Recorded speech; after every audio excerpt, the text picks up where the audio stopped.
Senhor Jesus. Chamada está sendo gravada. Senhor Jesus, mestre amado e querido de muitas jornadas, eis-nos aqui nessa noite diante de ti mais uma vez, mestre querido, com os nossos espíritos sedentos de aprendizado, sedentos da tua palavra redentora. E te pedimos nessa noite, Pai, que intui a cada um de nós e abra as nossas mentes e os nossos corações para estarmos recebendo essa mensagem gloriosa de aprendizado que só o Senhor tem passado para nós nesses dias turbulentos em que vivemos na face da terra. Dai-nos a tua graça, a tua unção e fica conosco nessa noite, abençoando também o nosso irmão Alberto, intuindo ele a cada instante, Jesus, para que ele possa poder passar para nós aquilo que o nosso coração almeja e necessita para cada um de nós. Nós te pedimos e te agradecemos até então e te pedimos, fica conosco mais uma vez, Senhor Jesus, que assim seja, nosso amado Mestre Jesus. Que assim seja. Assim seja, amém. Obrigado, Aparecida, bela prece. Vamos, nesse clima, vamos buscar o entendimento, né, das leis naturais, das leis divinas, né, que estão tão bem dissecadas, né, pelo nosso irmão Kardec, né? Então, vamos ver o que ele nos apresenta, né, de uma forma bem concisa, bem trabalhada, né? Que está aqui nesse livro, Livro dos Espíritos, né? Nos apresentando uma filosofia, a filosofia espírita, né? E dando uma base, dando um novo entendimento, um novo ponto de vista mais lógico, mais racional, né? E os espíritos, quando Kardec faz os questionamentos, eles não são melindrosos, eles trabalham, eles apresentam o ponto de vista deles, né? Inclusive, vai ser bem interessante nas questões que nós vamos ver agora. Tá? Então, vamos nas leis morais, né? Vamos trabalhar nas leis morais, que é o livro terceiro. Estamos trabalhando a lei de igualdade. Tá? Vamos dar prosseguimento a esse tópico, né? Que é o item 4, que fala da desigualdade das riquezas. Bom, eu sou o Alberto Lima, tá? Nós estamos no formato virtual, e posteriormente, como será gravado, outras pessoas poderão assistir, estudar conosco, né, para tentar auxiliar ou se auxiliar no entendimento dessas leis. Então, um trabalho que a gente está tentando disponibilizar para que auxilie outras pessoas que têm as mesmas dificuldades que nós. Bom, quando ele trata, Kardec trabalha a lei de igualdade, ele divide em 7 tópicos. Tá? Ele divide em 7 tópicos, fala da lei da igualdade natural, né? Diz que todos nós fomos criados simples e ignorantes, ou seja, na base, nós fomos criados iguais. Simples e ignorantes com essa capacidade enorme de aprender. Tá? Ele fala da desigualdade de aptidões, ou seja, um tem aptidão com mais facilidade para uma área do que outro, né? Um sabe, domina os instrumentos, domina a matemática, domina algum tipo de ciência, algum tipo de arte, né? E os espíritos vão dizer que essa desigualdade de aptidão vai estar na desigualdade da velocidade com que os espíritos aprendem. Tanto que uns foram criados bem antes, então tiveram mais oportunidades de aprender, outros foram criados depois. Então, aqueles que são mais, entre aspas, mais velhos, né, ou mais criados anteriormente, eles têm mais conhecimento, têm mais aptidão. Então, a desigualdade de aptidão não é porque Deus fez a criatura diferente do outro, e sim porque cada um desenvolveu essas potencialidades, essas aptidões, para diversos matizes, ciência, artes, filosofia, né, aspecto religioso, está diretamente ligado ao esforço que cada espírito faz para o dominar essas aptidões. Falamos das desigualdades sociais, que a desigualdade social ela existe desde o surgimento do homem, mas ela não é uma criação de Deus. Tá? Não foi Deus que fez as sociedades desiguais, como muitas falavam ou criaram um estigma, ou tentaram colocar que foi Deus que criou. Não. As desigualdades sociais é uma criação humana. Nós, humanos, nos organizamos de tal forma que um quer dominar, outro quer ter mais poder, e assim gera essas desigualdades sociais. Tá? Estamos falando da desigualdade da riqueza. A desigualdade da riqueza, questionar da origem da por que não são todos iguais, né? Ele vai colocar na questão das aptidões. Tá? Mas a riqueza também, além das aptidões, ela também tem a forma que alguns resolveram acumular a riqueza, que foi através da expoliação, de guerra, da velhacaria, né? Então, as riquezas elas vão se acumulando, né, pelas aptidões, mas também por métodos, muitas das vezes, não muito salutares ou desejáveis. Mas isso é oriundo dos humanos, tá? Os homens é que fazem assim. Tá? Hoje nós vamos para a questão 811, em que Kardec pergunta se será possível e se já terá existido a igualdade absoluta das riquezas. Tá? Ou seja, em algum momento, nós tivemos a mesma riqueza dividida entre todos, os que moravam ou que moravam na Terra, ou, né, se isso é possível. Eu queria a opinião de vocês, se é possível a gente dividir a riqueza, ou se já existiu em algum momento essa divisão igual das riquezas. Vamos lá? Vamos abrir o áudio para ver, eu queria ver a opinião de vocês. Não, não é possível. Será que não, gente? Não, eu vou falar o meu ponto de ver, dentro do pouco de conhecimento que eu tenho e do estudo que está aqui. Não é possível, por quê? Porque ainda tem espíritos, né, nós, dentro de nós, ou nós mesmos, que não temos condições de gerenciar a riqueza.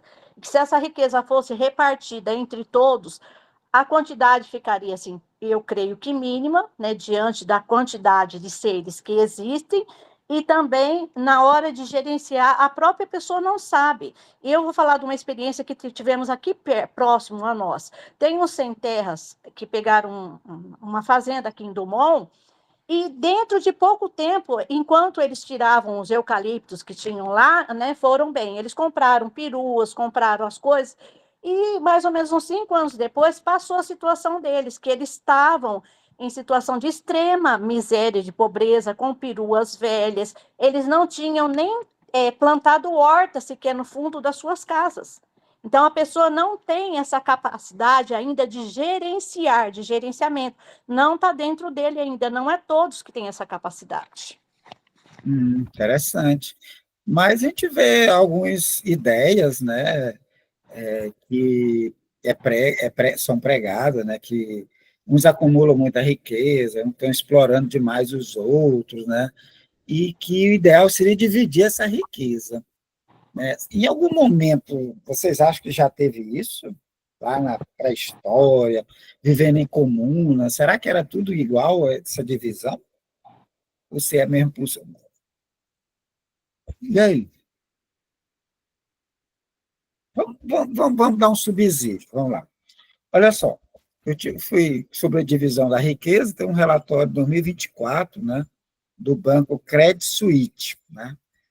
Esse banco nos diz que a riqueza global, né, do ano de 2020, né? 20, tá? Ela era de 463,6 trilhões de dólares, que equivaleria a 2,3 quatrilhão de reais, tá? Nas taxas de câmbio atual. E ele diz que, segundo esse último relatório, a riqueza global elaborada por esse banco Credit Suisse, divulgado na terça-feira, disse o seguinte, ó, a riqueza por adulto globalmente em 21 foi de $87.849. Ele pega a população mundial, né, os 8 bilhões, divide esses 463 trilhões de dólares, dividiu por esses 8 bilhões, pela população mundial, em 21. Ele nos fala que cada um teria um direito, né, se a gente dividisse essa riqueza, a 451.700 dólares.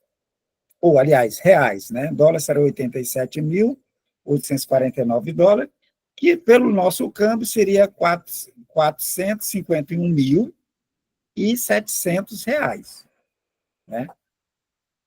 O portal Quatis aponta que os valores foram divididos igualmente para cada pessoa adulta no planeta, né? Como houve um aumento, tá?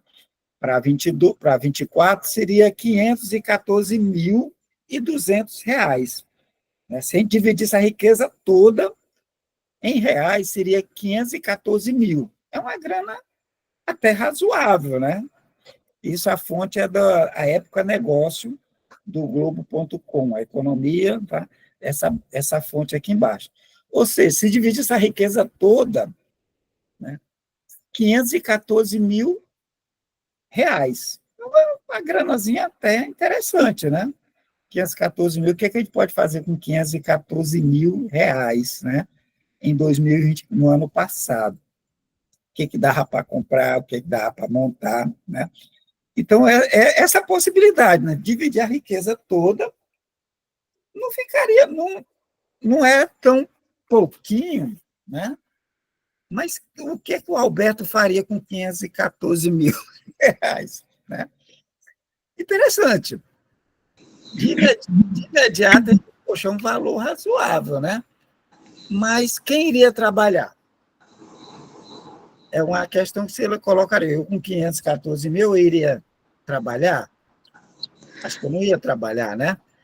Ou seja, eu não iria exercer minha função, né, de motorista ou de funcionário público, né? Eu não iria... o padeiro não iria fazer o pão, né?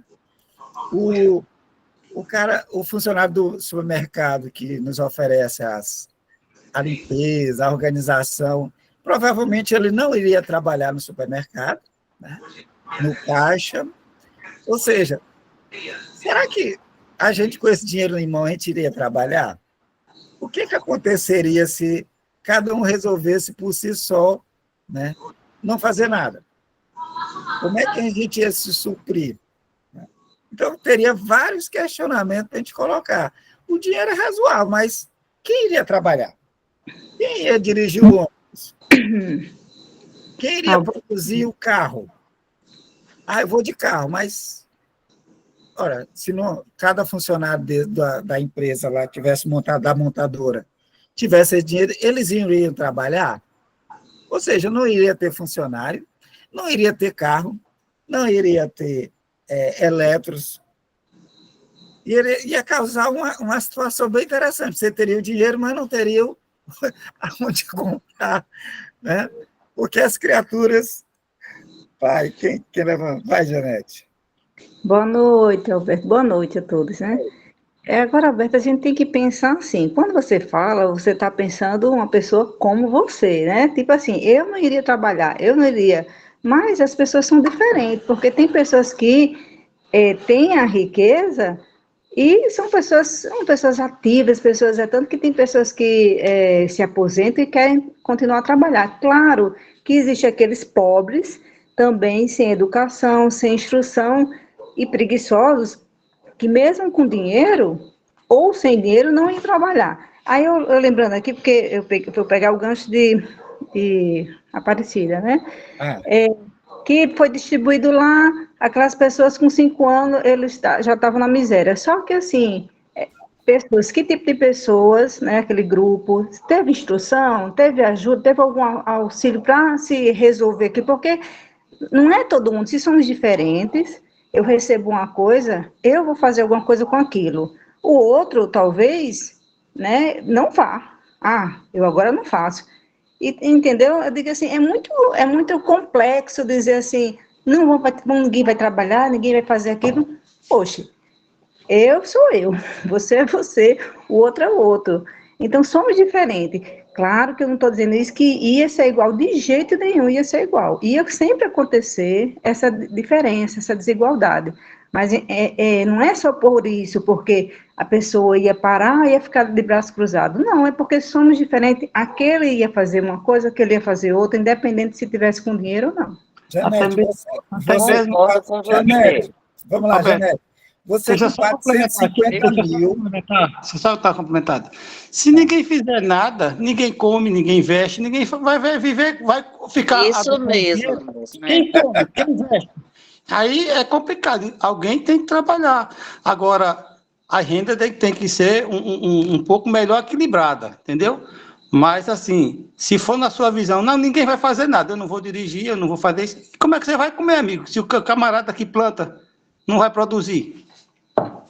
mas você, vai lá, Janete e Mesmo, cada um com 450 mil, ou seja, quase R$ 1 milhão, os dois, né? Janete, você ia trabalhar de professora para ganhar o salário que você ganha? Né? Não, entenda, eu não ia trabalhar de professora, eu trabalho de professora e sem receber nada, eu sou voluntária numa casa espírita. Não, mas vamos lá, você iria trabalhar? Né? A pessoa que está lá, o professor, né, iria trabalhar quando ele tivesse esse dinheiro? Ele ia trabalhar como professor? Né? Alguns iriam, né? Alguns sim, outros não, né? É porque existe dois tipos de pessoas. Aquele que eu costumo chamar assim, o colaborador e o funcionário. O funcionário é aquele camarada que vai lá só cumprir o seu horário. O colaborador é aquele que veste a camisa, que está ali para toda hora. Então, assim, quando a pessoa gosta de uma determinada profissão, mesmo ganhando pouco, ele vai. Mesmo tendo uma renda razoável em casa, se ele tiver um por fora, ele vai trabalhar porque ele gosta de trabalhar. Entendeu? Agora, quando o camarada vai porque tem que ir, aí é diferente. Aí é esse camarada que você está dizendo aí, eu tenho dinheiro, para que eu vou esquentar e trabalhar? Mas só que o dinheiro acaba. Exatamente, é esse questionamento. Que Eu concordo. Concordo muitos. plenamente com o mesmo. Eu também concordo, viu, Concordo, Roberto? porque eu continuaria trabalhando pelo Eu prazer também. de trabalhar na minha profissão, Ó, porque Isso. É porque se nada, sentir não tinha útil, dinheiro que cobrisse, um salário que cobrisse quando eu conseguia salvar um paciente de um edema agudo. Então, aquele prazer, aquela felicidade que eu senti, nenhum dinheiro me daria. E aí começa de novo as pendengas, porque uns vão trabalhar, daí um pouco de tempo eles vão estar acumulando mais coisas do que os outros, e aqueles uns que não querem trabalhar vão gastar tudo à toa e vão estar pobres de novo. Exatamente. é essa teoria que se usa, que muitos defendem, que deveria se pegar essa riqueza e dividir por igual para todo mundo. Né? E foi essa pergunta que Kardec faz. É possível, já foi feito isso em algum momento, de que todos recebessem a mesma quantidade de riqueza? Quem levantou a mão? Eu. Fala, vai. Se acontecesse essa divisão aí, assim, da noite para o dia, no outro dia já ia ter gente pobre na miséria de novo e gente acumulando riqueza. Sabe por quê? Imagina para os golpistas, o prato cheio, um monte de gente sem informação e sem conseguir lidar com dinheiro na mão. Bom, nós vimos vários pontos de vista e várias situações. Pessoas que não vão trabalhar, outras que vão trabalhar. Aqueles que vão trabalhar, né, vão aumentar a sua renda. Ou seja, aquela divisão, né, que o Hélio acabou de falar, aquela divisão que feita em determinado momento, no dia seguinte já não estaria com a mesma divisão. Ou seja, já vai ser alterada. Uns vão acumular mais, porque tem aptidões, né? Tem interesse, tem gosto, tem habilidades, né? Que vai suplantar aqueles que não têm e que não sabem nem gerir, né? A questão do exemplo que a Aparecida coloca, né? Mas teria um outro problema gigantesco. É que a riqueza acumulada, ela gera investimento em determinadas áreas. Por exemplo, para ter uma indústria automobilística, foi necessário que a riqueza tivesse sido acumulada em determinadas mãos para desenvolver aquelas habilidades.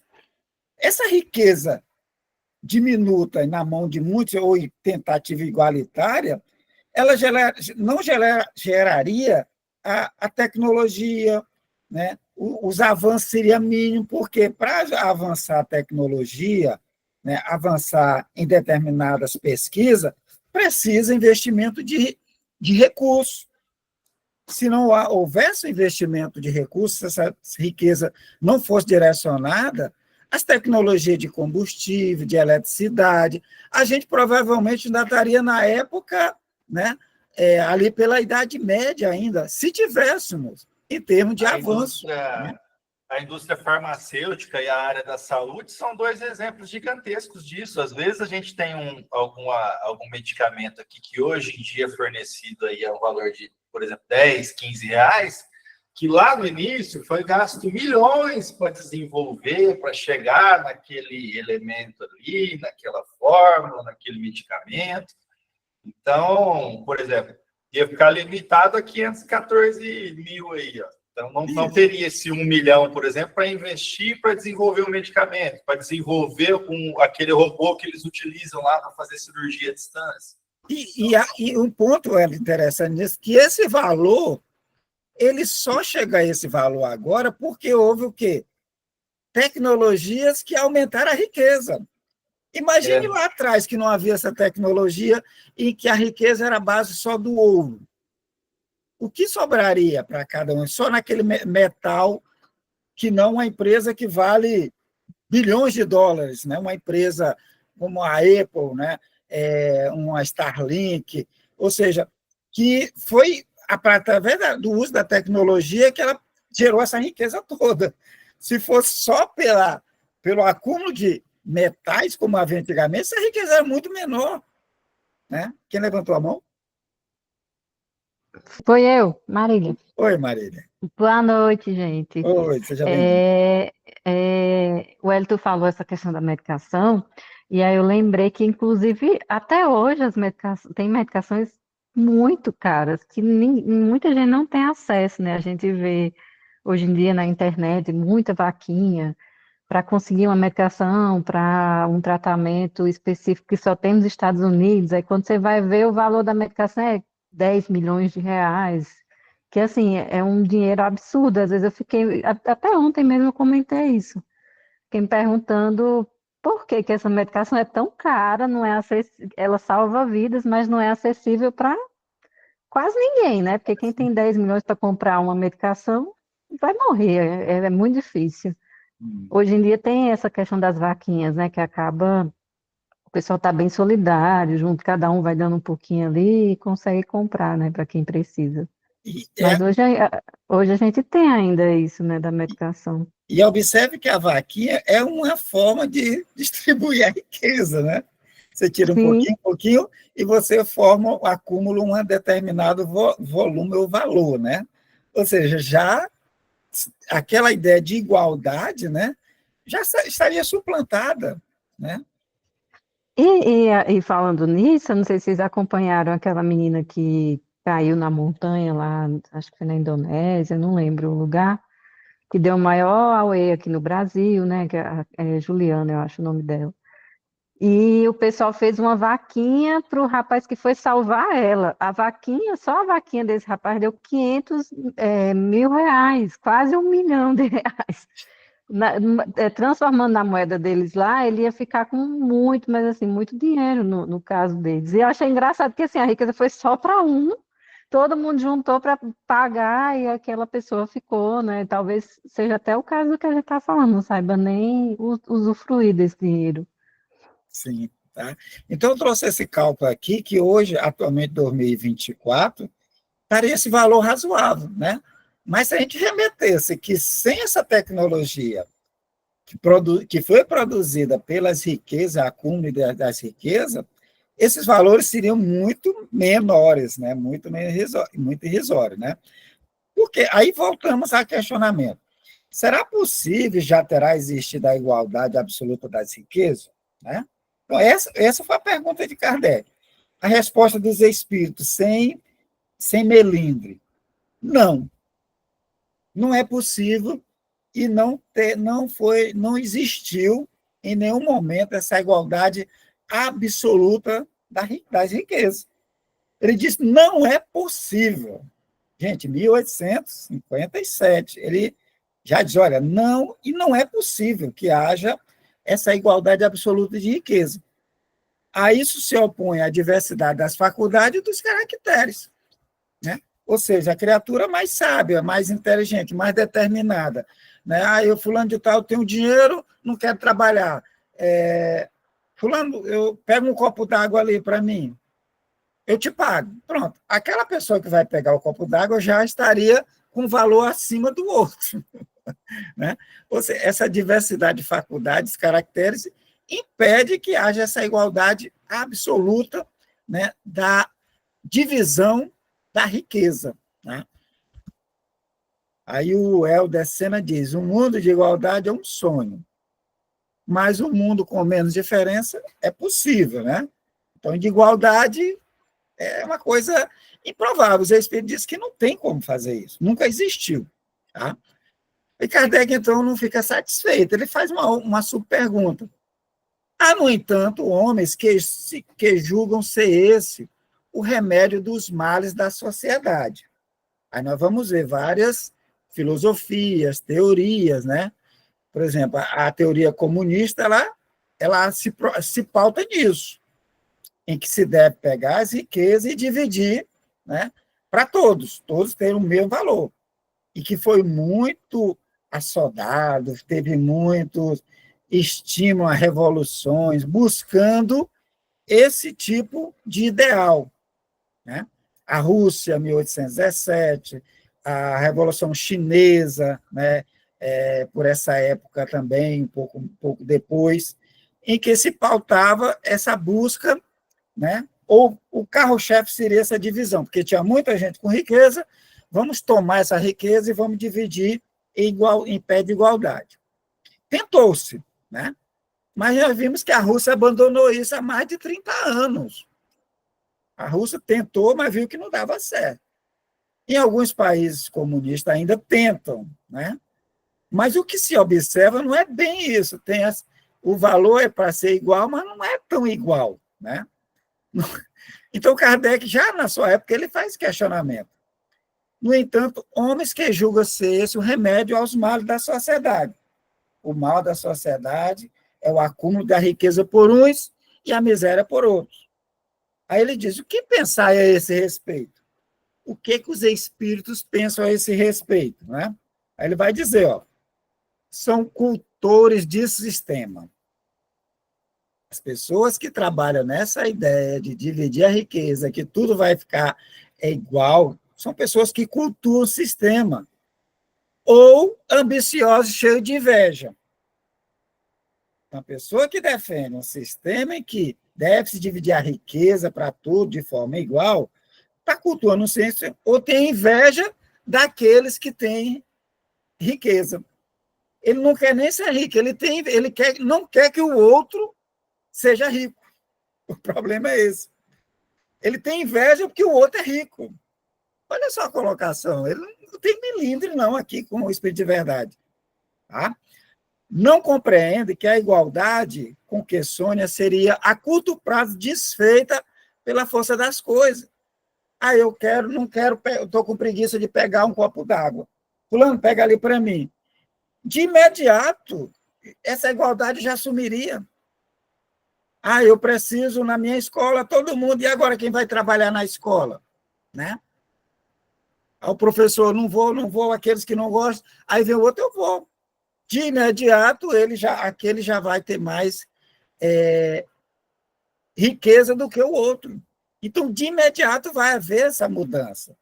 Uns, como o Hélio fala, né, não saberiam nem como usar esse dinheiro.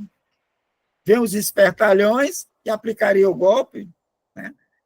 Então, essas pessoas que cultuam esse sistema, eles não compreendem que essa igualdade, né, seria a curto prazo desfeita. Ao que ele dá como solução? combatei o egoísmo, que é a vossa chaga social. Tá? Ao invés da gente combater a riqueza, quem tem riqueza, diz, olha, não vá por esse lado. O problema não é a riqueza em si, porque a riqueza ela é um instrumento. O problema é quem tem a riqueza e quer só para si.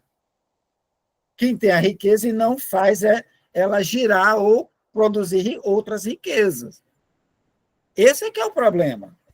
Né? Você ter dinheiro e viver só nos seus prazeres. Ao invés de montar uma fábrica, um negócio para gerar mais riqueza e dar emprego, a criatura pega dinheiro e vai só viver de prazeres. Se eu tiver dinheiro, ganhar na Mega Sena, eu vou viajar, eu vou comprar isso, comprar aquilo. Ou seja, só o eu. Ele vai usar aquela riqueza só para o eu. Então, ele diz, combater o egoísmo, que é a vossa chaga social.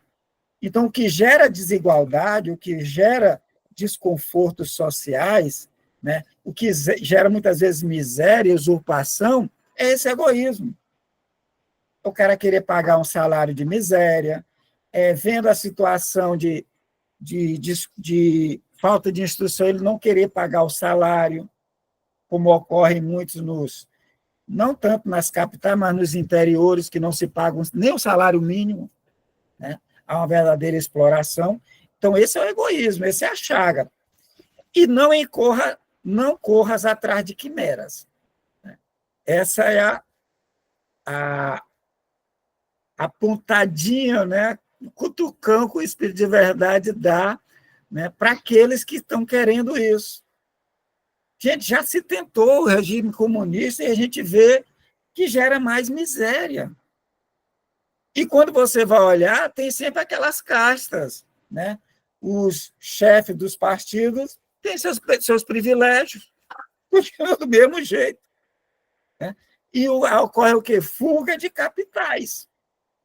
Aquele que tem o dinheiro, tira o dinheiro do país, vai para outro canto. E fica quem sabia ou quem tinha mais habilidade para gerar mais riqueza. No final das contas, está todo mundo na miséria. Então, são cultores de sistema. Ambiciosos, cheios de inveja, né? Quem defende essa ideia.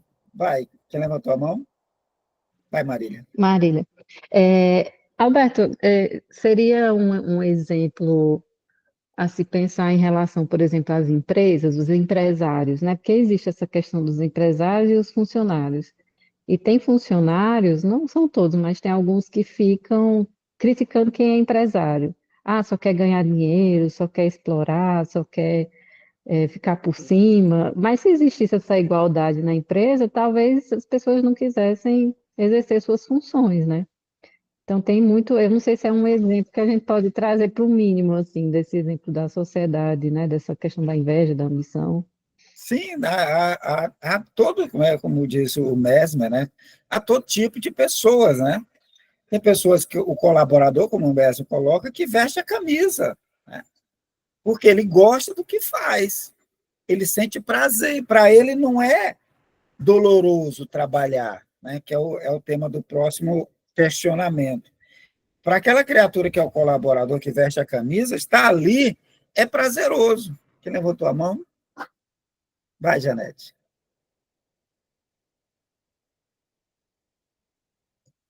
Janete? Oi, desculpa, estava fechado. Assim como tem um colaborador que veste a camisa e tem aquele que é preguiçoso, também há empresários bons que investem no trabalhador, que dá condições àquele trabalhador subir na hierarquia da empresa, que investe numa educação, às vezes até mesmo creche, colocando para aquele trabalhador. Então, esse empresário, assim como aquele trabalhador que veste a camisa, não é porque ele tem dinheiro, porque às vezes a pessoa só sabe dizer assim, porque o pobre tem inveja do rico. Não é isso. Como tem ricos que sabem também usufruir daquele dinheiro, fazendo o que é certo, porque essa coisa de comunismo que a pessoa fala, né? O comunismo, sim, porque naquela época, eu não sei, eu não sou comunista, mas eu digo assim, eu acho que é porque o erro é porque queria tirar de quem trabalhava para dividir, e não é essa a questão. A questão é uma solução, talvez mínima aí, era de dar condições a todos, e aí sim, essa condição, alguns iam se destacar, outros iam só cruzar os braços. Sim, É igual exatamente. a gente tem um exemplo no nosso lar, né? Acho que a gente pode até pensar um pouco sobre a divisão lá. Que não é todo mundo que tem uma casa para morar, né? Que tem alguns privilégios, porque você tem que trabalhar para ter aqueles privilégios. E tem essa hierarquia lá também, né? De quem tem um pouco mais ou quem tem menos. E quem é preguiçoso que não quer trabalhar acaba tendo menos, né? Mas pelo menos tem acesso ao básico, que é o que hoje a gente não tem na sociedade. Eu acho que talvez um dia a gente chegue nesse exemplo, né? De nosso lar. É né, algo para a gente se mirar, né? Ou se inspirar, né? Fala, Cristina. Falou? Não. Então, o que o Espírito de Verdade fala? Combatei o egoísmo, né? Então, o egoísmo é que causa a chaga, que causa essa discrepância. É o mal empresário, né? É o mal, tanto o mal empresário como o mal funcionário, né? Janete colocou bem. Você tem um empresário que olha, vê os seus colaboradores como seus sócios, né? Alguns dividem o lucro da empresa, né? Então, há empresários que os funcionários participam dos lucros. Então, o funcionário vai trabalhar com muito mais vontade, né? Porque ele está fazendo o que gosta e ele sabe que está sendo bem retribuído e ele também vai ter mais benefício mais à frente, né? Assim como o empresário que investe em planos de saúde, né? Escola, creche. Então, isso é o quê? Combater o egoísmo, para que se gere mais riqueza e todos sejam beneficiados com aquela riqueza. Aquele que tem, né? Aí podemos ver a parábola dos talentos que Jesus coloca, né? Que cai bem com essas duas questões, né? Lá na parábola dos talentos, ele fala que um senhor ia viajar e distribuiu os bens entre os seus trabalhadores.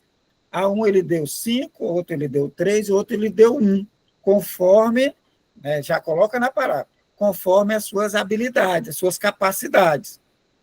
Então, aquele que tinha capacidade, que recebeu 5, ele dobra, ele consegue mais 5, porque ele tinha capacidade para aquilo. Aquele que só tinha capacidade para 3, ele dobrou.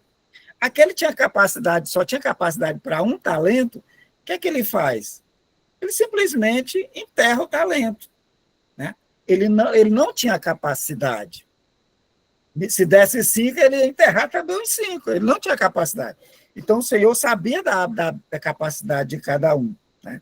Ou seja, a parábola do talento, ela traz essas informações aqui com relação à divisão da riqueza, que cada criatura tem uma capacidade para gerir, para manter, né, para aumentar.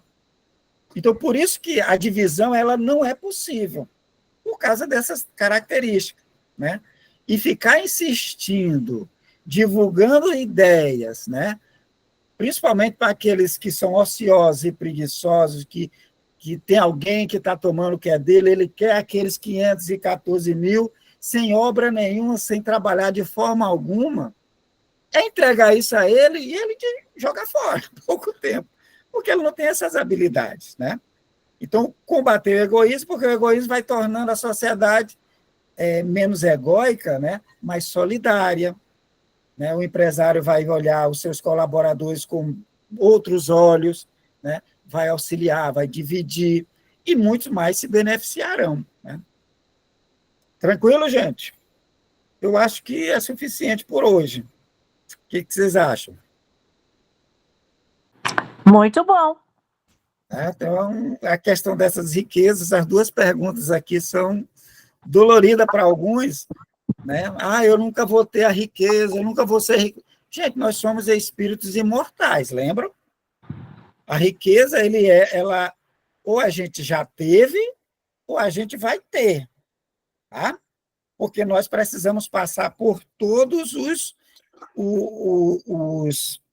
parâmetros da sociedade, a gente tem que passar por todas as posições. Ou a gente já teve a riqueza em outros momentos, ou a gente vai ter. Então, em determinada reencarnação, a gente vai ter acesso a isso. Tá?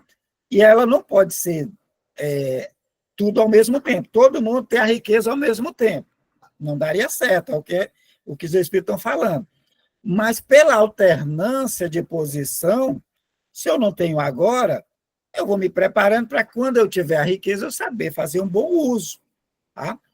Então, não se preocupe. Se você não é rico agora, tá? Não se preocupe.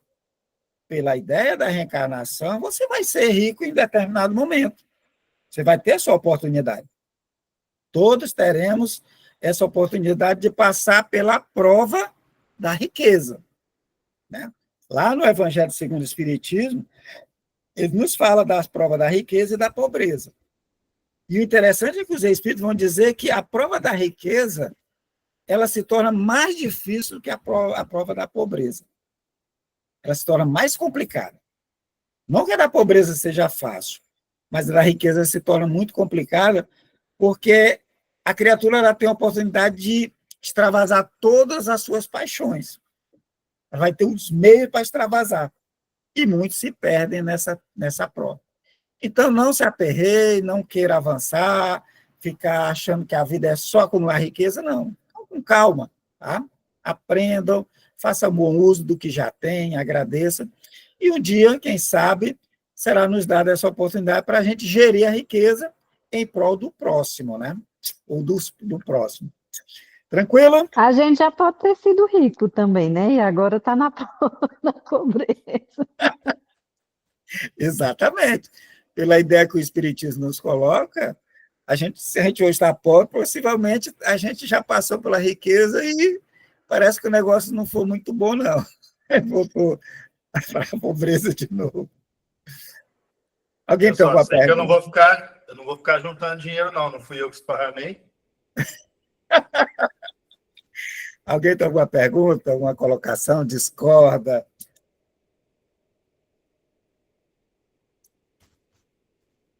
E aí, fala, Gilceia.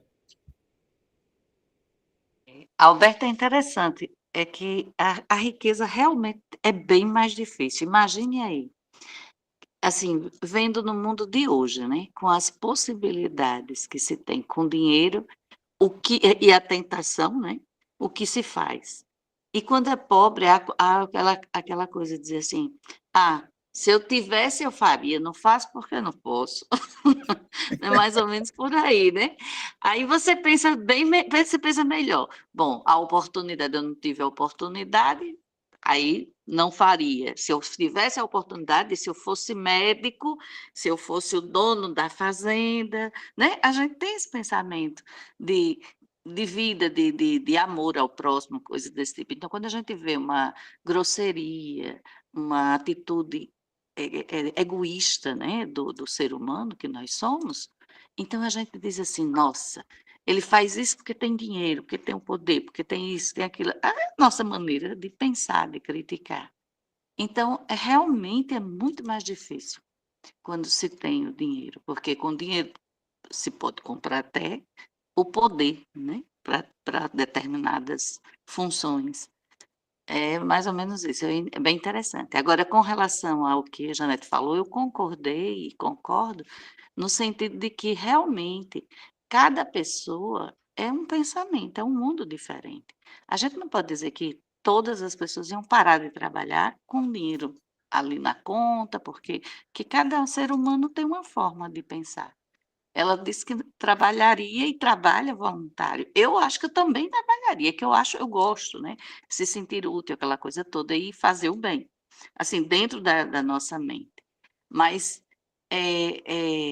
o pensamento de que todos iriam parar, não. Mas aí, depois que você realmente colocou a situação de que não é por aí, não é a riqueza que é adquirida, que é um bem, o dinheiro, é bem material. Então, o que a gente está aqui para evoluir é o que está dentro da gente, é a essência, o amor, é exatamente combater o egoísmo. Aí ficou claro. Muito bem. É só isso. Obrigado pela ajuda, muito bom.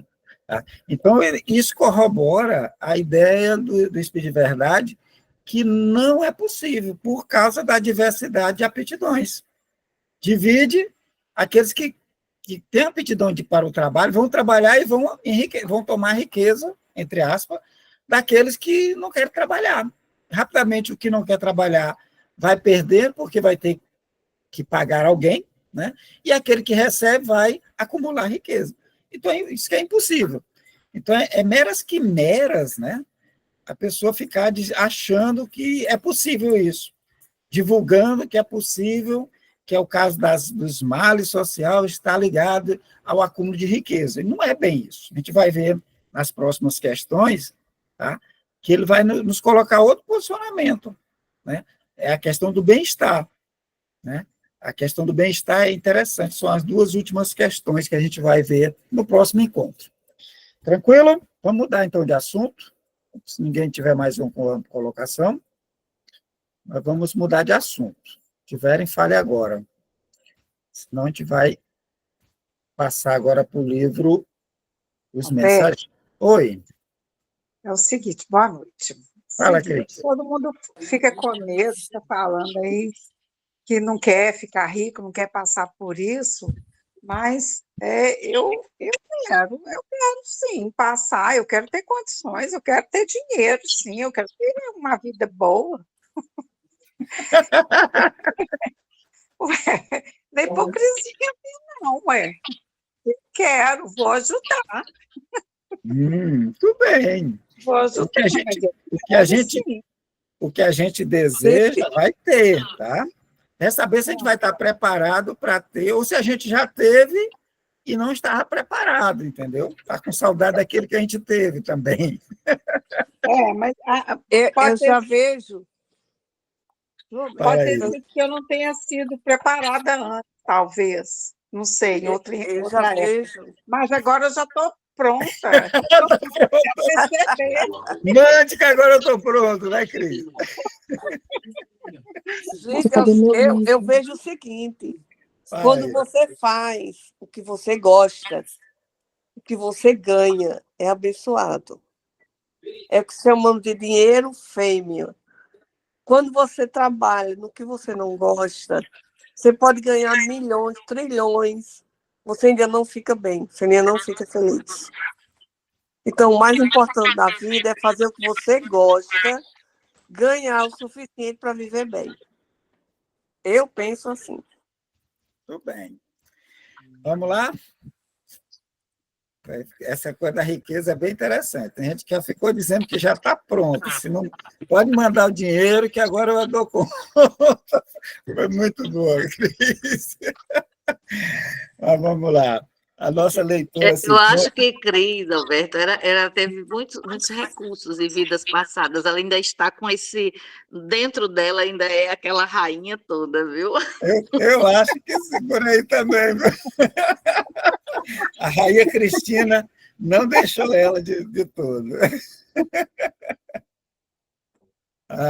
Brincadeiras à parte, vamos para o capítulo 23, tá, do livro Os Mensageiros, que é psicografado por Francisco Cândido Xavier, pelo espírito André Luiz, que nos conta, né, uma semana de estudos que esse espírito se candidatou a uma, entre aspas, faculdade do mundo espiritual, na colônia espiritual de Nosso Lar, para se tornar um mensageiro.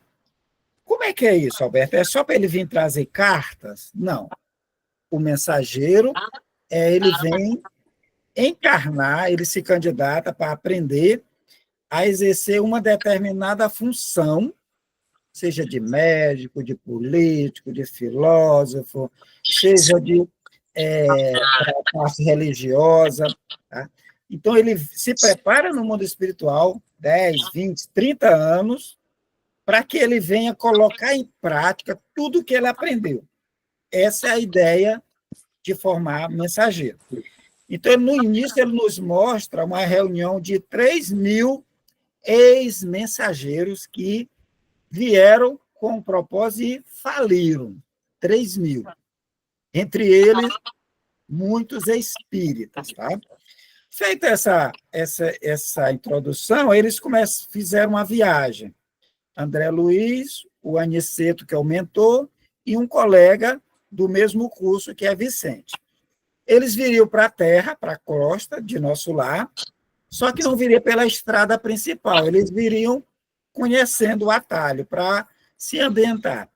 Chegou em determinado ponto da viagem, os André e Vicente não conseguiam mais voar, né? Tiveram que vir caminhando. Desceram uma montanha e encontraram um posto de socorro, que era um castelo medieval, né? Que era gerido por um gestor, em que lá ele tinha 400 trabalhadores e estava albergando 400 espíritos saídos da Segunda Guerra, estava lá, e mais 1980 leitos de espíritos que estão dormindo. Então, 1980 espíritos que estão albergados lá nesse castelo. Está tendo interferência aí.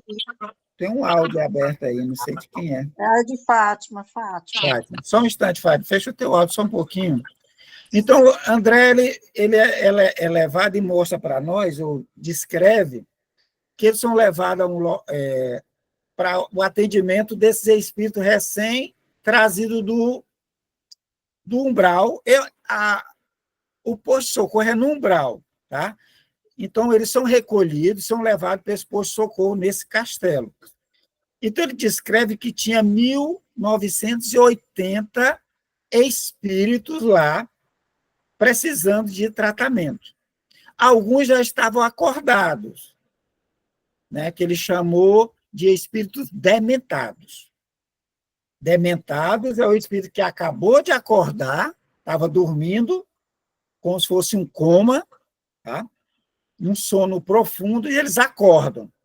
Eles acordam, não sabem que morreram, não sabem o que aconteceu, não sabem onde estão, eles sabem que estão doentes, estão em tratamento. São os dementados, perturbados mentalmente. Tá? E tem os outros situação pior, que é os que dormem. Aí ele mostra lá, tinha 3 quilômetros, gente, 3 quilômetros de leitos, né, de uma estrutura, né, coberta, e esses 3 quilômetros no escuro, né, que eles ficavam basicamente no escuro, e quando eles iam cuidar, que eles acendiam as luzes. E o André ficou meio apavorado, que parecia múmias. Ele descreve que era cerca, nesses leitos, tudo no chão, os leitos, bem baixinho, esses 1.800 espíritos deitados lá. Tá? Então, eles falam que alguns receberam água, comida, e só foram escolhidos 400 para um tratamento fluídico, o sopro, o passe, que era o que estava em condições de serem acordados. Os outros iam continuar dormindo. Então, o André está descrevendo isso para nós, e ele, nesse capítulo 23, eles vão olhar os leitos. Enquanto os trabalhadores estavam dando água, alimento, tratando, André, mais Vicente e Aniceto, eles vão dar uma olhada nos leitos e nos descreve dessa forma. Vai, Fátima, agora é contigo. Desligar aqui, pronto. Capítulo 23, Pesadelos. Enquanto Alfredo continuava dirigindo os serviços, nosso instrutor, com a permissão dele, conduzia-nos aos leitos distantes, nos quais se asilavam os enfermos desatendidos quanto ao auxílio magnético. Precisamos acentuar experiências e aproveitar oportunidades, afirmou Aniceto sorridente. Só um instante, Fátima. Okay. Veja só, Aniceto era um espírito elevado. Ele não trabalhava nesse local, ele trabalhava em nosso lar. Ele está de visita. Quem dirige o serviço é Alfredo, o gestor. Alfredo levou Aniceto, André e Vicente para os tratamentos, para mostrar o que tinha ali, o que era o trabalho deles. Cuidar dos dementados, dar comida, né, dar alimento, instruir, né, e cuidar dos que estão dormindo. Então, o que o Aniceto faz? Ele pede autorização, gente. Ele pede autorização a Alfredo para ir nos leitos, tá? Veja só a sutileza. Com a permissão dele, conduziu-nos aos leitos distantes, né, onde se asilavam os enfermos desatendidos quanto ao auxílio magnético, porque só 400 desses 1.980 que estavam dormindo iam receber tratamento magnético. Então, ele diz, olha, precisamos acentuar a experiência, ou seja, vocês não estão aqui, vamos aproveitar a oportunidade para que vocês aprendam. Vai, Fátima. Acompanhamos-los, curiosos, identificando as expressões isoladas, dolorosas ou terríveis, daquelas máscaras mortuárias. Quando nos encontrávamos a regular distância da zona central, o instrutor esclareceu em tom grave. Desejaria conhecer a extensão dos benefícios colhidos por vocês no gabinete de auxílio magnético às percepções. Para ajudar eficientemente os nossos amigos encarnados, é necessário saibamos ver com clareza e precisão. Só um instante, Fátima. Então, eles saem, vão lá, mais para afastado de onde estavam os trabalhadores, né? E ele diz, olha, a expressão dessas criaturas que estão deitadas diz que é horrorosa.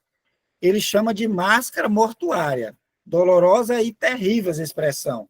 Olhos arregalados, a expressão de loucura mesmo. Tá? Então, quando ele estava bem distante onde eu peço para não atrapalhar o pessoal trabalhando, Aniceto diz, olha, ele quer conhecer como é que está, se vocês têm habilidade mesmo. Por quê? Porque no outro capítulo lá atrás, antes da viagem, Vicente e André foram encaminhados ao gabinete de auxílio magnético às percepções para dar uma potencialidade, aumentar a capacidade de percepção. André disse que eles foram para lá e eles foram tratados como se fosse um tipo de um passe.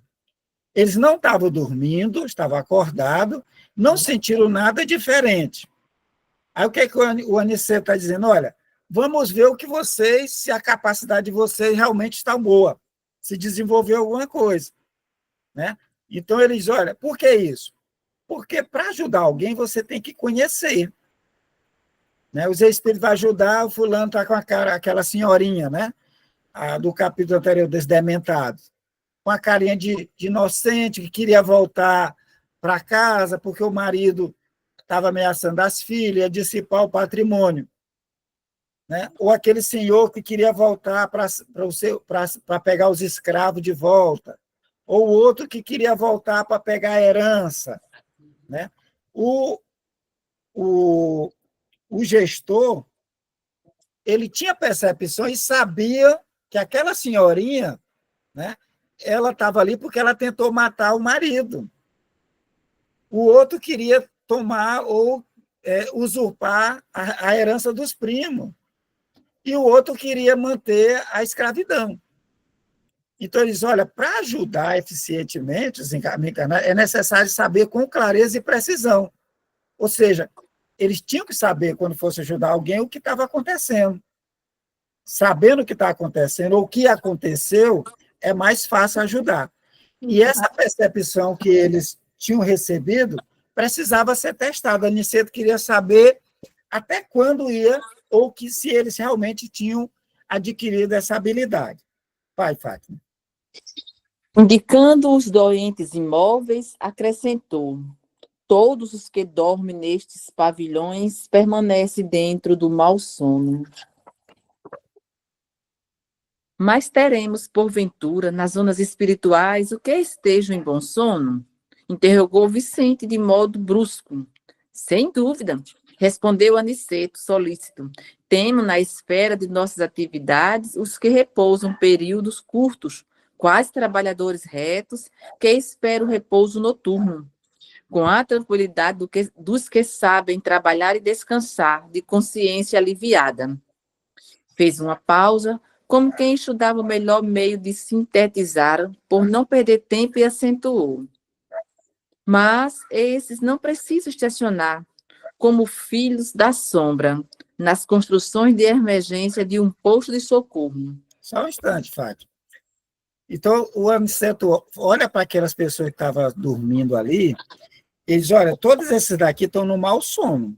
O sono dele não é regenerativo. O sono daquelas criaturas que estão ali dormindo, albergada, é um sono de desespero. Aí o Vicente, mas tem um bom sono? Sim. E aqui fica algo interessante. Os espíritos dormem, tá? Os espíritos dormem. Os que estão em nosso lar, tirando o governador, todos descansam. Trabalham e têm um descanso. E dormem. O próprio André Luiz, lá em nosso lar, ele fala que depois de 24 horas ele foi dormir e quando ele dorme, ele é levado até a mãe dele, em outro plano. Tá? Ou seja, os espíritos dormem, gente. Os espíritos fazem a barba, os espíritos trocam de roupa, tomam banho, os espíritos se alimentam. Tá? Vamos tirar essa ideia que morreu, acabou, o espírito não come, não bebe, não sente prazer, não sente dor. Não é bem isso. As histórias que nos somos contadas, nosso lar nesse aqui, nos fala que o espírito faz tudo isso. E eles precisam descansar. Só espíritos elevados, muito elevados, é que não precisa desse repouso. No caso desses aqui, que ele descreve, os trabalhadores dormem, tá? Mas não vão dormir como aquelas criaturas num posto de recolhimento. Eles dormem no posto de trabalho. Ele trabalha lá, tem as camas, quando ele está cansado, ele vai lá, dá aquele cochilo e retoma. Ele não precisa ir lá para o umbral para dormir lá. Os que estão dormindo ali, não. Ali o sono deles é um sono diferente, é um sono mau. Vai, Fátima. Em seguida, retomou o fio da lição e continuou. Quem dorme em desequilíbrio entrega-se a pesadelos. Todos estes irmãos desventurados que nos cercam, aparentemente mortos, são presas de horríveis visões íntimas. Vejamos o aproveitamento de vocês. Procedamos a observações rápidas. Antigamente, o inquérito anatômico, o exame das vísceras, a perquisição científica nas células, também aparentemente mortas, agora a auscultação profunda da alma, a sondagem dos sentimentos, a visão do plano mental. Só um instante, Fátima, só um instante. Tá bom. Então, eles, olha, os que dormem em desequilíbrio entregam-se a pesadelo. Ou seja, o mau sono é que aquelas criaturas que estão dormindo ali há décadas, né? Muitas deles séculos dormindo ali daquela forma, eles não estavam dormindo naquele sonho agradável. Era pesadelo. Eles estavam em pesadelo e não acordavam, né? Eles, que todos esses irmãos desventurados que nos cercam, aparentemente mortos, são presas de horríveis visões íntimas. Imagine aí, gente, passar anos dormindo naquela visão, naquele pesadelo constante, né? É uma coisa horrível, deve ser uma coisa tremenda. A gente, quando está dormindo, que acorda com sono ruim, aquele suor, aquela sensação terrível no batimento cardíaco lá em cima, né? A gente acorda assustado. Imagina você passar décadas dormindo assim, né? Décadas dormindo nesses horríveis pesadelos. Então, o que é que ele pede para eles? Olha, vocês não vão olhar carne, vocês não vão olhar batimento, vocês vão olhar a alma, vocês vão sondar os sentimentos. a visão do plano mental. Vocês vão sondar o aspecto mental, né, daqueles espíritos. É essa a missão que Aniceto deu para André Luiz e para Vicente. Tá? Vocês vão perquirir a profundeza da alma, né? Ver o que eles estão sentindo, ver o plano mental que cada um está passando nesse momento. Vai, Fátima. E, com a expressão decidida, concluiu resoluto. Mãos à obra. Designando-me um corpo envelhecido de mulher, recomendou: você, André, examine detidamente essa irmã. Abstenha-se de todas as considerações do plano exterior. Observa-a com todas as possibilidades e percepções ao seu alcance. Sinceramente interessada em atender, não reparei nas ordens que o nosso instrutor transmitia a Vicente. Procurei esquecer os quadros externos, focalizando aquela máscara feminina com todos os meus recursos mentais. À medida que me despreocupava dos interesses diferentes, observava a sombra cinzenta escura que se lhe ia condensando em torno da fronte. A visão parecia auxiliar-me o poder de concentração. Reconhecendo que o fenômeno se acentuava, não mais lembrei qualquer objeto ou situação exterior.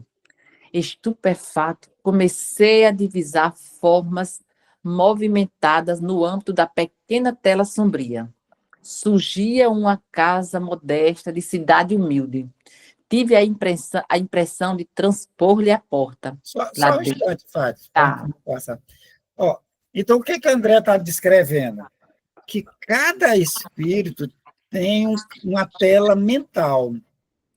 Tá? Todos nós temos uma tela mental, que é o nosso campo mental. Os espíritos mais esclarecidos, eles conseguem ver o que estamos pensando. Ele fala, ó, pequena tela sombria, ou seja, na fronte, tá? Na fronte daquela mulher que estava dormindo, aquele corpo feminino estava dormindo, ele, ao focar ali, ele viu uma tela, e à medida que ele aprofundava naquela tela, ele ia divisando imagem que se movimenta. Então, os espíritos, eles leem o pensamento desse jeito. Tá? Vamos, Fátima. Interessante. Muito interessante. Lá dentro, um quadro horrível e angustioso. Uma senhora de idade madura, demonstrando crueldade impassível no rosto. Lutava com um homem embriagado. Ana, pelo amor de Deus, não me mates, dizia ele, súplice, incapaz de defender-se. Nunca te perdoarei, exclamava a mulher, acrescentando em tom lúgubre. Morrerás esta noite. Vi o infeliz cair exausto. Envenenaste-me com bebida mortal, exclamava ele, lacrimoso. Perdoa-me se te causei algum mal. Sou pai, Ana. Preciso viver para meus filhos. Não me mate por piedade. Ela ouviu com frieza e respondeu duramente. Morrerás mesmo assim. Tenho a infelicidade de amar-te, a ti que pertence a outra mulher. Não quiseste seguir-me e preciso vingar-me. Rebocando-se do assoalho, tornava-o infeliz.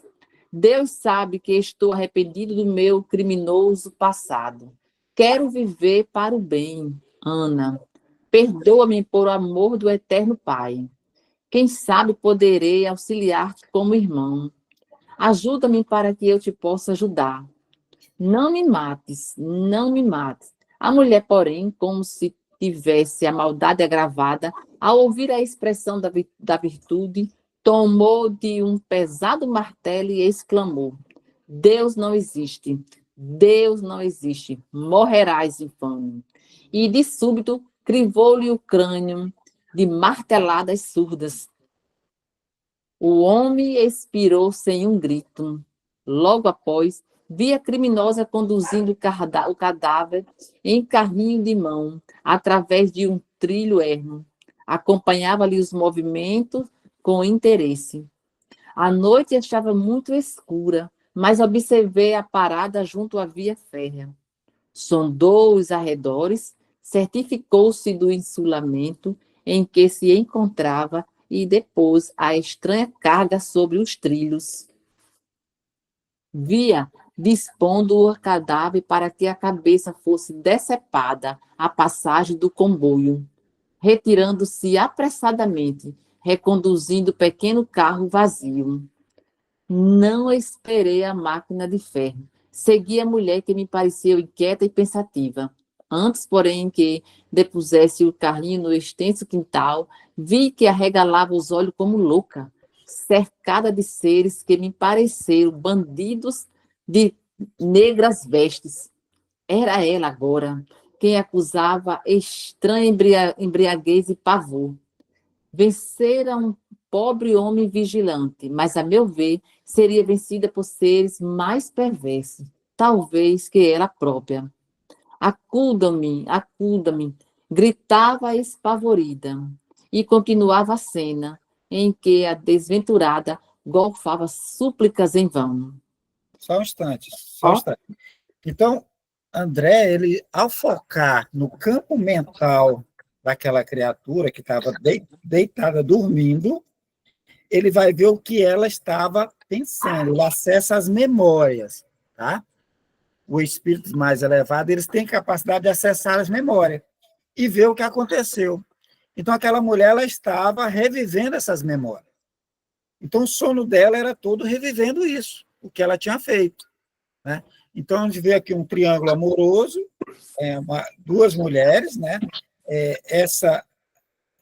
Ela era amante, tá? Como o marido, o homem não quis ficar com ela, resolveu se vingar. Ela envenena e depois ela mata ele a martelada, coisa de filme de terror mesmo. Então, ela o mata, depois ela esconde o cadáver, ela leva o cadáver, coloca na linha do trem para simular um acidente, né? Então, ela faz tudo premeditado. Perceba que a tomada de atitude, a decisão foi dela, tá? Houve o pedido, houve a argumentação, mas ela tomou a decisão, tá? Fala da virtude, ela toma a decisão de matar. Ela faz, né? Só que quando ela está voltando,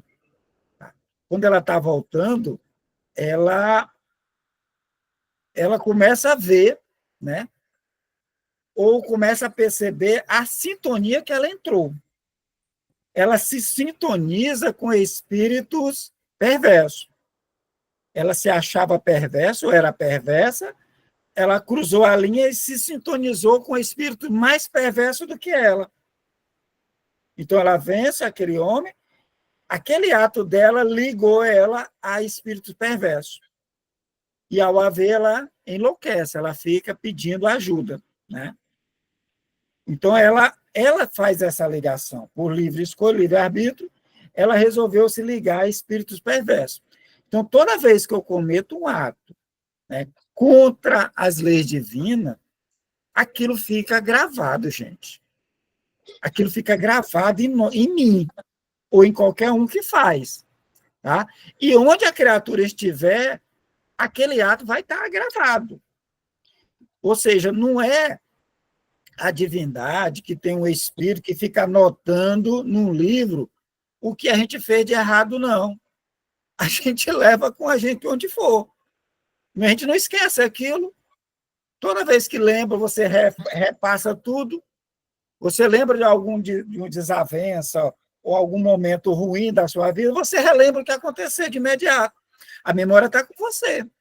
Ou seja, onde nós formos, aquele ato vai estar conosco. Vai, Fátima. Senti-me como espectador que precisasse movimentar qualquer socorro. E, graças à bondade divina, não experimentei pela mulher infeliz senão a mais viva compaixão.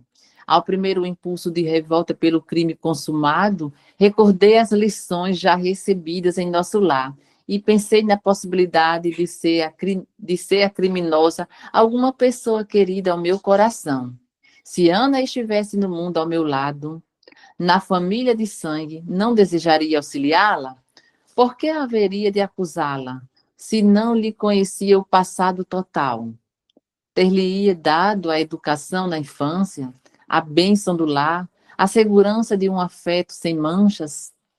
Quem sabe viera de longe, como pedra incompreendida, rolando nos abismos do sofrimento? Que laços a uniria a vítima, igualmente digna de piedade fraternal? Como teria começado o drama doloroso? Não sabia. Enxergava somente a pobre mulher rodeada de sombras agressivas, implorando socorro. Ignorava como ajudá-la, mas recordei que Ana era minha irmã, filha do mesmo pai, irmã que adoecera no caminho comum, sem que eu pudesse, pelo menos por agora, indagar a causa. Procurava comigo mesmo algum meio de auxiliá-la, quando alguém me chamou de súbito. Só um instante, só um Tá. instante. Tá bom. Veja só, a situação descrita, horrorosa, né, que aquela mulher cometeu, né? O espírito está olhando, observa tudo, mas o grau que André Luiz atingiu, né, a gente olhando a situação é horrível, horripilante, né? Mas ele diz, olha, eu não senti assim nada, né, só compaixão. Aquele cadáver dormindo, ele diz, só sentiu compaixão, ele não sentiu revolta pelo que ela fez, né? Por quê? Porque ele já tinha obtido conhecimento, instrução lá em nosso lar, né? Diz, olha, essas pessoas que cometem crime pode ter sido irmão nosso, pode ter sido um pai, pode ter sido um filho. Então, os que estão cometendo crime hoje, né, o que está roubando, está matando, eu não posso ter nenhum pensamento de ódio para essas criaturas, primeiro, porque eu não sei o que aconteceu. Eu não conheço a história toda. Não se sabe que aquela criatura passou até chegar ali, as ligações entre ela e aquela vítima, né, do passado, se ela teve educação, se ela foi bem tratada ou se ela foi maltratada. E como eu não sei nada disso, eu não posso ter sentimentos maus para essa criatura. Tá? Então, ele foi ensinado que essa criatura pode ter sido alguém muito importante. Se fosse a minha mãe, essa Ana, eu não teria compaixão por ela? E a gente aprende que todos os espíritos não são filhos do mesmo pai. O que faz o bem e o que faz o mal é o mesmo, são irmãos nossos. Então, não é, Alberto, passar a mão na cabeça, não. É não nutrir sentimento de ódio, né, para aquelas criaturas. É um sentimento de compaixão, porque o que ela fez, ela vai ter que se haver com a lei divina. Se ela está roubando, se ela está matando, ela está plantando algo que ela vai ter que pagar, vai ter que rever aquilo. Vai chegar o momento da colheita. Então, isso, André Luiz nos coloca vários argumentos para que nós usemos no dia a dia, para que, diante das atrocidades que nós vemos diariamente, as dores e sofrimento que ocorrem, para que a gente não tome partido de um lado ou de outro, e sim usemos o sentimento de compaixão. Gente, é meu irmão, é minha irmã. Aquela criatura que está jogada lá nas drogas é meu irmão, minha irmã. Ela pode ter sido alguém muito querido meu. Aquele que está te batendo na porta com um olhar deprimente, mal cheiroso, né, que te aborda na rua, é teu irmão, é meu irmão, que caiu em algum momento. Então, a sugestão que André Luiz nos dá é não termos sentimentos de ódio ou de desconforto, em si de compaixão para com essas criaturas que estão caindo. Vai, Fátima. Até porque, assim, mesmo os encontros muito breves, eles sempre têm um sentido, né? Não é por acaso. Então, para que fazer julgamentos? Boa colocação, Fátima. Tá. Era Aniceto que exclamava bondoso: Venha, André. Vicente, você tem sabido aproveitar alguma coisa. Estou satisfeito. Seus pensamentos de fraternidade e paz muito auxiliaram essa irmã infeliz. Guarda a certeza disso e continua buscando a compreensão para socorrer e ajudar com êxito. Conforme observaram de perto, sabe agora que cada um dos que aqui dorme sono atormentado, vivem estranhos pesadelos, de que não pode isentar-se de um instante para outro. Não precisamos comentar qualquer episódio dessas existências, vivida em oposição à vontade divina. Bastará lembrar sempre que a dívida em toda parte anda com os devedores. E com expressivo olhar acrescentou: voltemos ao centro, devemos cooperar na oração. E é lindo, né? Né? Então, o que Aniceto, ele está ali pensando como ajudar aquela irmã, né? Aí Aniceto chama e diz que ficou satisfeito, porque ele estava testando se os dois conseguiam adentrar no campo mental daqueles que estavam dormindo. Então, quando eles adentram, e provavelmente o que Vicente viu não foi nada diferente do que André viu, né? São criaturas que infelizes, né? Mas os pensamentos de André não foi de punição, de ódio, de raiva pelo que ela fez, mas era um pensamento de fraternidade e de paz. Só que, em contato dele com a mente dela, aquele pensamento de fraternidade e de paz auxiliaria muito, segundo o Aniceto, auxiliaram muito aquela infeliz irmã, né? Aí ele fala, ó, continue buscando a compreensão para socorrer. Gente, isso é basilar para nós, né? Chega alguém pedindo ajuda, auxílio, ao invés de negar, a gente tem que buscar compreensão para a gente socorrer, né? Tentar entender o que está ocorrendo, para a gente poder ajudar, tá? E buscar a compreensão para socorrer e ajudar com êxito. É o que a gente tem que fazer. Aí ele ele explica, ó, cada um daqueles 1.880 pessoas que estavam dormindo naqueles leitos, né, dorme o sono atormentado. Vivem estranhos pesadelos, de que não pode isentar-se de um instante para outro.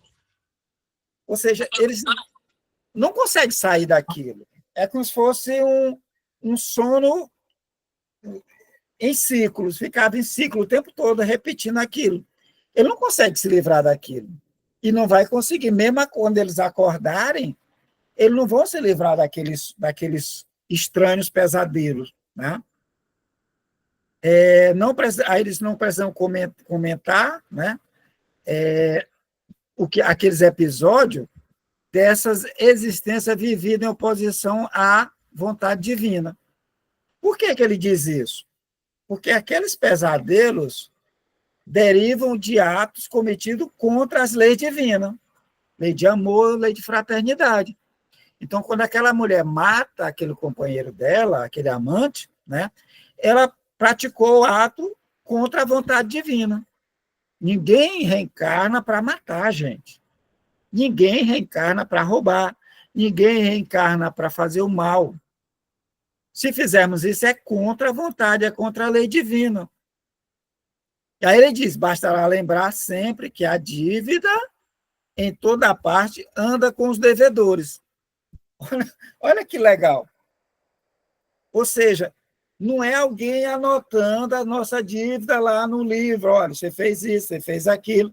Não tem um espírito catalogando o que a gente faz, não. Fica gravado. Está gravado na nossa mente, na nossa memória. Os espíritos acessam isso direto no nosso perispírito. Então, por isso que ele vai dizer que o perispírito ele é o armazenador de memórias. Fica lá guardado num ponto, é como se fosse um pendrive guardado ali. Na hora que o espírito quer ver, ele pega aquele pendrive, liga e observa, relembra, vê com detalhes, tal qual André Luiz descreve. Entrou na casa, viu o movimento, viu o diálogo, viu as vozes, viu os atos, tudo isso fica gravado. Ela fez naquele momento? Não.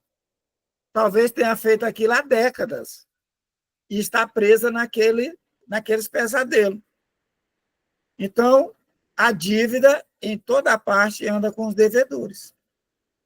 E isso é muito interessante, que lá em Nosso Lar, no episódio chamado de Vampiro, quando chega uma médica, né, toda esfarrapada, pedindo auxílio, pedindo que seja albergada lá, o vigilante vai chamar a amiga de André. Diz, olha, vem aqui que tem uma mulher ali chamando, mas não dá para autorizar ela a entrar, não. Ela quer moradia, ela quer albergue, mas está pedindo, mas não dá para morar. Quando Narcisa chega e olha, não vê nada. Aí chama o Narcisa, olha, mas tem umas manchas escuras nela, em determinado ponto escuram as manchas. Aí Narcisa, então vamos chamar o chefe, vem o chefe da vigilância. Aí o chefe diz, você está olhando as manchas, Narcisa? As sombras? Ela, estou vendo, foque melhor. Aí quando ela foca mentalmente, quando ela usa esse poder de penetração, ela vai ver que cada sombra daquele era uma memória de um ato que aquela mulher, que era médica, tinha feito. Era um aborto que ela tinha feito. Estava gravado naqueles pontos escuros. Por isso que ela não podia entrar. Ela não podia entrar ali naquele local. Então, mandaram ela seguir em frente, que não tinha vaga para ela ali. Ou seja, fica gravada em nós, a dívida fica gravada em nós. E os espíritos podem ler a qualquer momento. Não tem como a gente enganar. Está gravado, gente. Tá? Mas os espíritos mais esclarecidos, eles não ficam nos cobrando disso. Eles não ficam nos cobrando. O que é a sugestão? Diante da nossa dívida, é a gente mudar de atitude. É a gente cultivar o bem, é a gente sentir o bem e praticar o bem. Porque, segundo a orientação lá de Pedro, né, o apóstolo de Jesus, o amor cobre uma multidão de pecados. O ato que aquela criatura fez de errado está feito. Não tem o que fazer. Está feito. Tá? O que é que eu posso fazer para sanar? É praticar o bem. Praticando o bem, eu vou ganhando virtude. Eu vou me aprimorando, me auxiliando. Mas o mal vai chegar, porque o mal é atraído pelo que eu fiz. Nós atraímos o mal para onde a gente for, porque esse mal é derivado das nossas atitudes. Entenderam? A dívida, em toda parte, anda com os devedores. Entenderam, gente? E aí? O que acharam dos que dormem? Vamos lá? O que acharam dos que dormem? Todo mundo calado. Dormir esse sono da turbulência aí, né? Nesses pesadelos que vivem, né? Que estão impregnados nas memórias deles, né? No perispírito deles, sei lá aí. É complicado, né? É difícil. Giséia? Bem interessante, viu, Alberto? É assim, fico imaginando todo um passado é visto sem você falar. Então, onde você, no plano espiritual, acredito que quando você chega, não precisa você falar nada, está tudo ali, né? É uma tela posta a público, né? Aos espíritos que podem ver. Então, você não vai esconder, você não vai nada, tem toda a sua história. E o que mais interessante deve ser, assim, muita coisa, são muitas vidas, né? Então, o que você fez nessa, em outras passadas, é bem interessante. Dá para imaginar como é difícil, eu acho que a mudança de plano e a aceitação, né, pelo espírito de tudo aquilo. Ele vendo o que fez, deve ser muito doloroso. acredito. E reencontrar aqueles que a gente machucou. Exatamente. Quer dizer, você olhar e saber que foi você que fez mal aquele com aquele e se não tiver, com certeza, às vezes não tem também um espírito do mesmo nível que o seu, que não tem um perdão, não perdoou, quer vingança, né, é bem complicado, deve ser uma coisa assim você imagina isso, você sonha, você tem um pesadelo, você já acorda atordoado, né, com uma coisa besta, assim, que você se eu estava correndo tanto, fugindo, não lembro de quê, num pesadelo, por exemplo. Você imagina aí você acordar, dormir espiritualmente, né, na forma como espírito, com esses pesadelos, né, toda uma história para trás. É Sim. bem interessante. Foi Pois muito sim. bom. É para a gente refletir sobre esses relatos de André Luiz. Não tenham isso como uma ficção, gente. Não tenham como ficção. Tenham como realidade, tá? Jesus abençoe a todos nós, tenhamos uma ótima semana. Meu muito obrigado pela paciência de vocês, por estarem aqui, e eu espero que tenha auxiliado, né, nos estudos de alguma forma. Tá? Meu muito obrigado, boa noite. Boa Que assim noite.